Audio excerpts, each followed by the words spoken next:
ಪಟ್ಟಣದ ಭಾಗವಾನ್ ಗಲ್ಲಿಯಲ್ಲಿ ವಿದ್ಯುತ್ ಶಾರ್ಟ್ ಸರ್ಕ್ಯುಲೇಟ್ನಿಂದ ಮನೆಗೆ ಬೆಂಕಿ ತಗುಲಿ ಮನೆಯಲ್ಲಿದ್ದ ಲಕ್ಷಾಂತರ ರೂಪಾಯಿ ಗೃಹ ವಸ್ತುಗಳು ಸುಟ್ಟು ಭಸ್ಮವಾಗಿರುವ ಘಟನೆ ನಡೆದಿದೆ. ಭಗವಾನ್ ಗಲಿಯ ಮೀರಾಸಾಬ್ ಭಗವಾನ್ ಎಂಬುವರ ಮನೆ ಸುಟ್ಟು ಭಸ್ಮವಾಗಿದೆ. ಎರಡನೇ ಮಹಡಿಯಲ್ಲಿದ್ದ ತಗಡಿನ ಪತ್ರಾಸ್ ಮನೆ ವಿದ್ಯುತ್ ಶಾರ್ಟ್ ಸರ್ಕ್ಯುಲೇಟ್ ಆಗಿ ಹೊತ್ತಿ ಉರಿದ ಪರಿಣಾಮ ಮನೆಯಲ್ಲಿದ್ದ ದಿನಸಿ, ಟಿವಿ ಸೇರಿದಂತೆ ಸುಮಾರು 1.5 ಲಕ್ಷ ರೂಪಾಯಿ ಗೃಹ ಉಪಯೋಗಿ ವಸ್ತುಗಳು ಬೆಂಕಿಗೆ ಆಹುತಿಯಾಗಿದೆ.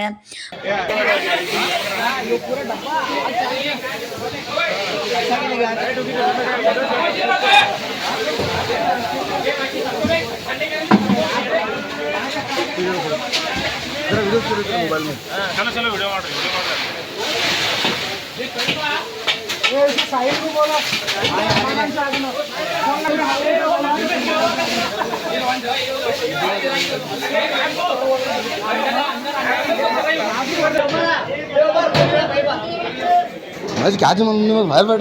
दुकान में छुटकाई हूँ.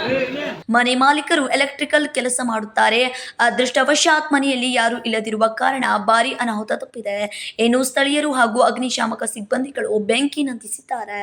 Sachin Kamble, KMM Kannada news, Hukkeri.